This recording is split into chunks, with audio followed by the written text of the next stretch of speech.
제3지대 야권의 행보도 살펴봐야겠죠.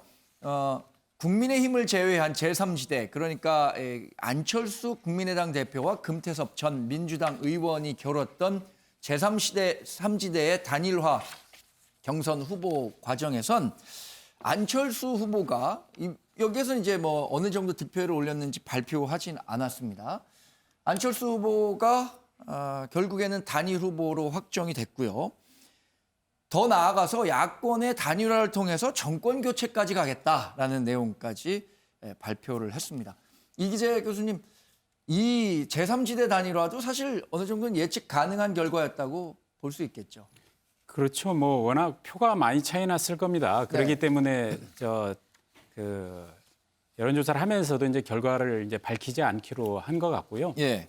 근데 이제 워낙 이제 여론조사 차이가 나다 보니까 사실은 안철수 후보가 금태섭 후보와의 제3지대 단일화에 응한 것 자체가 사실은 그 본인이 굉장히 이 품이 큰 정치인이라는 걸 좀 표현하고 싶었을 거라고 보고요. 네. 그리고 상당히 그 지지율 격차에도 불구하고 이렇게 토론을 끝까지 하면서 본인이 그동안 과거와 다르게 성장했음을 토론을 통해서 보여주려고 애를 썼던 것 같습니다. 그래서 실제로 뭐 과거에 비해서는 많이 성장했다는 평가도 실제로 받고 있는 것 같고요. 예. 어쨌든 뭐 안철수 후보가 이제 단일화되면서 이제 남은 것은 이제 국민의힘의 이제 후보가 확정되면 정말 어떤 후보가 야권의 단일 후보로서 민주당과 겨룰 것인지 그거에 가장 중요한 일합이 남아 있다고 생각합니다. 안철수 후보가 어제 이 후보를 확정된 이후에는 어떤 얘기를 했는지 직접 얘기 들어보겠습니다. 이번 선거는 야권이 전체가 힘을 합치지 않으면 여당을 이기기 힘든 그런 선거입니다. 따라서 어떻게 하면 힘을 합칠 것인가, 그리고 또 힘을 합치기 위해서는 원만하고 아름다운 단일화 과정이 필수적입니다. 그래서 그런 부분들에 대해서 말씀을 나눌 기회가 있기를 희망합니다. 무엇보다도 과정을 원만하게 과정에서 잡음이 없이 빠른 시간 내에 진행하는 것이 정말로 중요하고.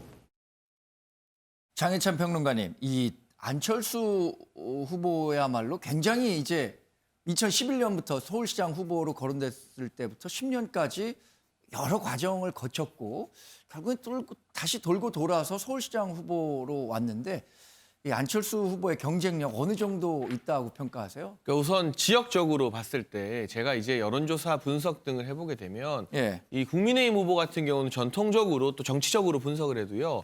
서울에서 도심권, 용산을 포함한 도심권과 강남 3구를 포함한 동남권에서 강세를 많이 보이고 있습니다. 반면 안철수 후보 같은 경우는 상대적으로 이 국민의힘이나 보수 정당이 취약하다고 평가를 받는 서남권이나 서부권, 서울의 서쪽에서도 상당한 득표력을 보여준다는 게 정치권의 공통된 평가이기 때문에 이 중도라는 게 우리가 보수 진보 사이의 중도라고 하면 좀 실체가 없는 허상으로 보이기 쉽지만 지역으로 나눠봤을 때 국민의힘이 갖지 못한 표를 가져올 만한 그런 파급력은 여전히 살아남아 있다는 평가를 할 수밖에 없는 것이고요. 네. 세대적으로 봐도 국민의힘 후보들은 확실히 60대 이상에서 매우 강한 면모를 보입니다. 네. 반면 20대와 30대에서는 다소 취약한 모습을 보일 수밖에 없는데 안철수 후보 같은 경우는 20대와 30대, 사실은 진보 진영이나 민주당에게 넘어갈 그 세대에서 표를 많이 받는 경향들이 이전의 선거 등에서 나타났었기 때문에 네. 이 안철수 후보가 가지고 있는 고유의 매력이 아직까지는 살아있는 것 같아요. 예. 하지만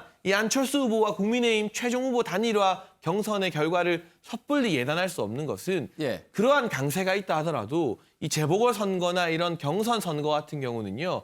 상대적으로 국민이나 시민들의 참여율이 저조하기 때문에 정치에 매우 관심이 많은 사람들이 주로 이 같은 경선 여론조사에 응답을 하게 됩니다. 네. 그렇다면 지역의 밑바닥 조직을 얼마나 잘 장악하고 있느냐. 그 조직력에서는 제1야당인 국민의힘이 아무래도 안철수 대표 국민의당보다는 월등히 앞설 수밖에 없기 때문에 안철수 대표가 여러 가지 국민의힘이 갖지 못한 파워 등을 보유하고 있다 하더라도 1대1 단일화 경선에서 100% 승리를 자신할 수 있는 그런 상태는 아니라고 보여집니다. 네.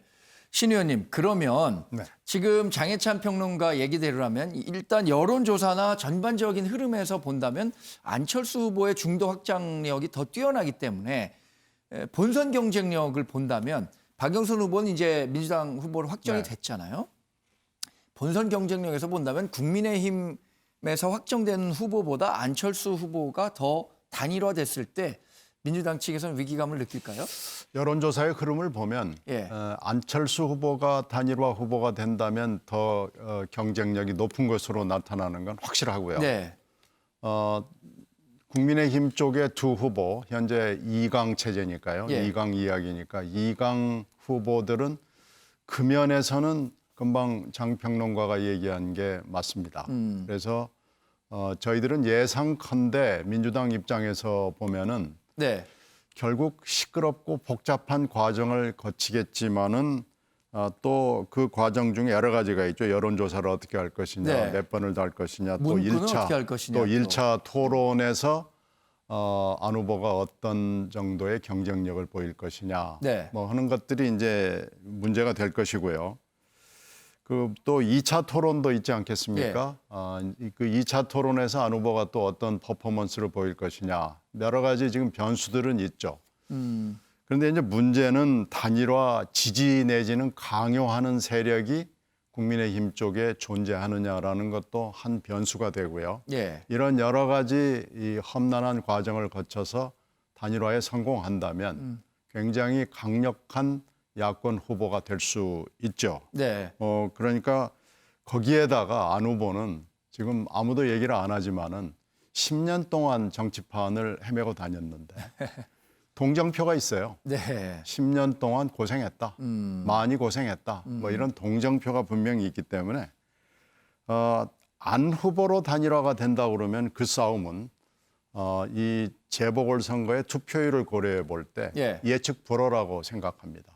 그래서 그 승패는 여론조사로 과연 나타날 수 있을 것인지 저희들은 매우 좀 의심스럽게 생각하고요. 해봐야 안다라고 생각합니다.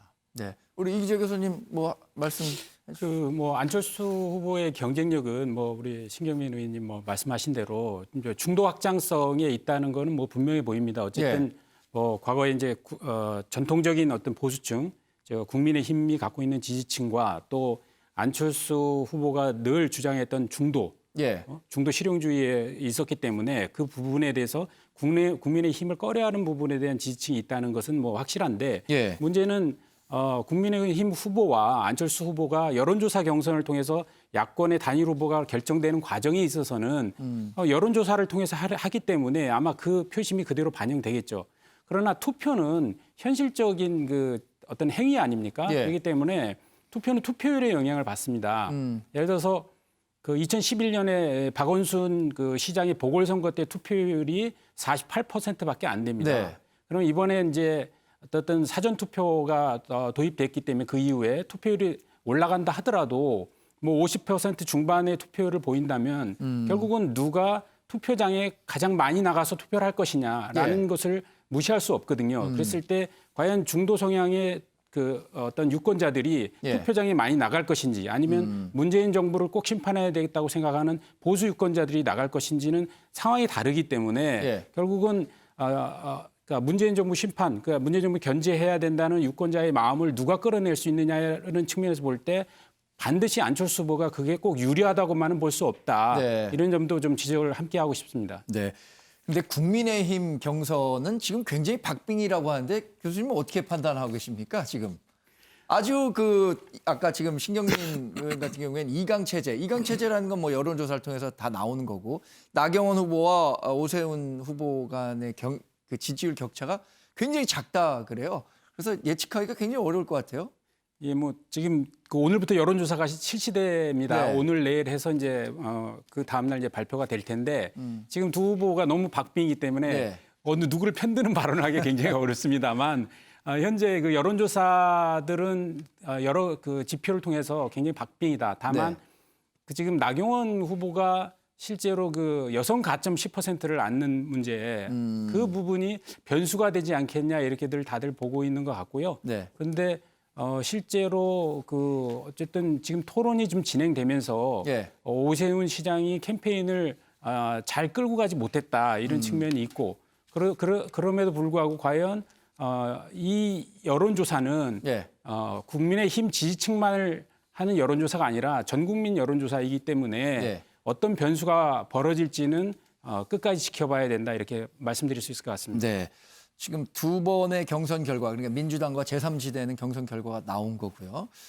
국민의힘에서는 어떤 후보가 확정이 돼서 나중에 이 야권 단일화 과정을 거치게 될지 궁금한데, 김종인 국민의힘 비대위원장은 사실 안철수 국민의당 대표와는 껄끄러운 관계에 있죠. 그동안 여러 차례에 걸쳐서 얘기를 했었는데, 김종인 비대위원장이 이런 얘기를 했습니다. 조선일보 6면 기사를 함께 보시죠.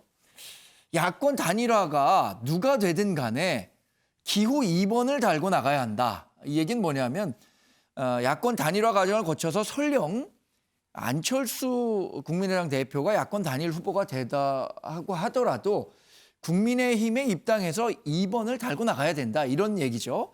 아마 뭐 장혜찬 평론가가 얘기한 것처럼 선거는 이제 보궐선거 같은 경우엔 선거 참여율이 좀 낮기 때문에 어느 당적을 갖고 나오느냐 이 부분도 중요할 거다라고 판단을 하는 것 같은데 장윤미 변호사님 어떻게 예상하십니까? 사실 김종인 비대위원장의 발언은 상당히 그 어조가 많이 변화해 왔습니다. 처음에는 예. 국민의힘 후보가 당연히 이게 나가야 되고 네. 3자 대면으로 선거가 치러지더라도 승리할 수 있다라고 이야기를 하다가 지금은 이 안철수 대표가 2번으로 들어오지 않으면 그러니까 국민의힘으로 입당하지 않으면 지원해 줄 수 없다라고 예. 다소 이제 완화된 안철수 대표를 끌어안을 수도 있다라는 이제 뉘앙스의 이야기를 하고 있습니다. 예. 그러나 다만 이 과정이 순탄하게 안철수 대표가 이야기한 것처럼 아름다운 과정으로 끝맺음할 수 있을지는 상당히 의문인데 일단 안철수 대표가 파급력을 갖고 있는 그 부분은 중도표를 지금 여당도 지지할 수 없고 야당도 지지할 수 없는 그 중도층을 포섭할 수 있는 그런 저력이 있기 때문입니다. 그 부분을 평가받는 것이고 네. 그런데 국민의힘에 입당하는 순간 그리고 기호 2번을 다는 순간 그 중도 포섭력이 상당히 희석될 수밖에 없다라고 보여집니다. 탄핵이나 기타 등등에서 보여줬던 국민의힘의 태도에 있어서 아직 중도층이 지지를 공식화하기는 조금 어려운 그런 국면이기 때문에 네. 안철수 대표가 그런 선택을 할 것인가. 그리고 김종인 비대위원장 같은 경우에도 이 선거 국면을 본인의 정치적인 평가 그리고 미래와 연결지어서 생각하지 않을 수 없을 겁니다. 네. 만약에 국민의힘 이 후보가 옹립이 되어서 승리까지 한다면 본인도 정치적 미래가 활짝 열리는 그런 수순으로 가겠죠. 그렇지만 이미 그런 수순은 조금 접어든 것 같고 그렇다면 최소한 안철수 대표가 들어와서 선거를 치러야 되지만 그렇더라도 본인의 정치적인 역량을 평가받는 데는 상당히 마이너스가 될 겁니다. 네. 이런 여러 가지 국면상 사실상 이 단일화가 원만하게 진행될 수 있을지는 조금 의문입니다. 네. 지금 단일화가 원만히 진행될 수 있을지 의문이라고 하셨는데 장혜찬 평론가님. 자, 이제 단일화 과정을 거치다 보면 여러 뭐 잡음들이 나올 수도 있고요. 그리고 또 마지막에 극적으로 단일화 과정이 성공이 되면 컨벤션 효과라고 해서 집중적으로 좀 뭐 지지세가 확장되는 그런 현상도 기대해 볼 수 있을 것 같은데 야권에선.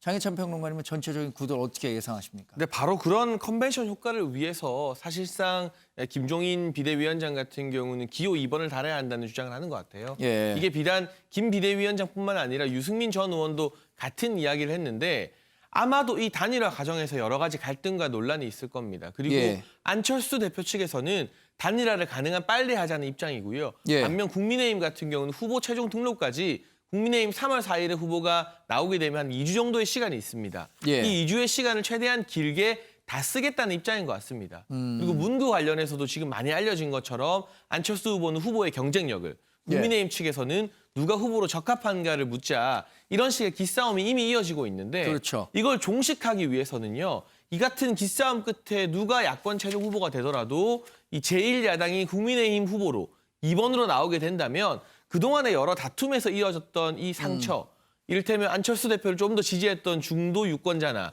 네. 국민의힘 후보를 지지했던 보수 유권자 사이의 상처가 자연스럽게 하나로 봉합되는 효과를 기대할 수가 있습니다. 네. 그리고 이후에 사실 이번 서울시장 선거를 하나의 따로 떨어진 이 지방 재보궐 선거가 아니라 대선의 전초전 성격으로 보는 성격이 강하지 않습니까? 네. 이후에 대선에서도 야권의 유기적 결합에 도움이 된다는 그러한 측면이 있기 때문에 저는 개인적으로 단일화 과정에서 시기의 문제나 문구와 관련된 문제에서는 국민의힘이 통 크게 양보를 하고 대신에 최종 후보가 되면 기호 2번을 달겠다. 이 같은 전제 조건에 대해서는 안철수 대표가 양보를 한다면 네. 각자 하나씩 양보하는 것을 통해서 훨씬 더 큰 시너지 효과나 컨벤션 효과를 기대할 수 있지 않을까 하는 생각이 듭니다. 네.